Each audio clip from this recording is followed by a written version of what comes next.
वळूया. श्रोते हो, कशी गंमत असते ना, जीव जन्माला आल्यावर एकच गोष्ट अटळ असते आणि मुळात तीच गोष्ट आपण पूर्णपणे आपल्या मनातून नाकारलेली असते.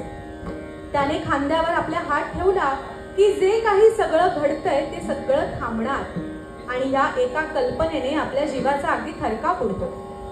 खरं तर आपल्या जन्माच्या क्षणापासून तो आपल्या सोबत आहे, आपल्या सोबत अगदी सावली सारखा चालत आहे. आपण जिथे जाऊ तिथे आणि ज्या वेळी जाऊ तिथे तो आपल्या अगदी सोबत असतो.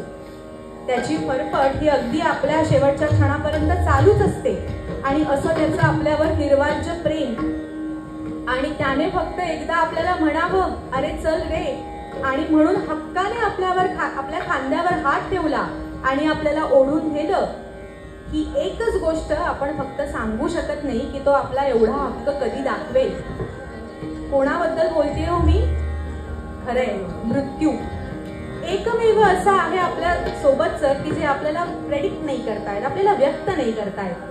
पण ह्या संत नामदेवांनी ह्या मृत्यूची भीती ही आपल्या संतवाणीतनं आपल्या मनातनं काढून टाकली.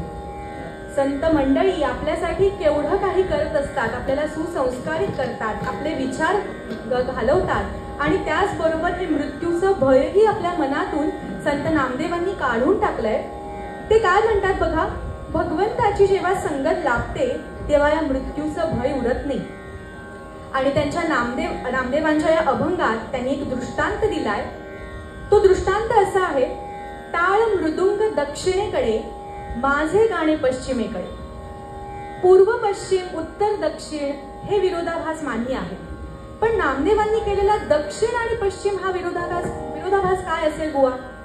मला असं वाटतं, टाळ मृदुंग हे लय ठरवतात किंवा गाणं हे त्या लयीच्या बाहेर, त्या चौकटीच्या बाहेर जाता येत नाही. गायकाला कितीही वाटलं तरी परत फिरून त्याला समेकडे यावंच लागतं.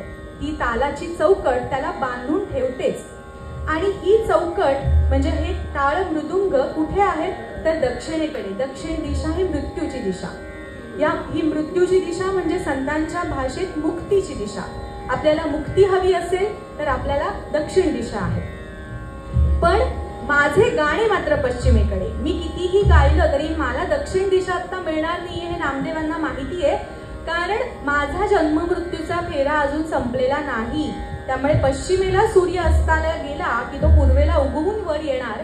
म्हणजेच पूर्व पश्चिमेचा हा जो जीवन मृत्यूचा फेरा आहे हा माझा अव्याहत चालत राहणार. त्यामुळे टाळ मृदुंग दक्षिणेकडे पण माझे गाणे पश्चिमेकडे. जीवन मृत्यूच्या फेऱ्यातनं अजूनही मी सुटलेलो नाही आणि त्या मुक्तीची चौकट मला तेव्हाच लाभेल जेव्हा माझं मन, माझे विचार हे विठुरायाच्या किंवा ईश्वराच्या चरणी असतील. तर ऐकूया हे पुढचं गीत जे संत नामदेवांनी लिहिलंय. त्याला श्रीनिवास खळे यांनी संगीत दिलंय आणि सुरेश वाडकर यांच्या स्वरात ते आपल्याला सर्वांनी ऐकलेलं असेल.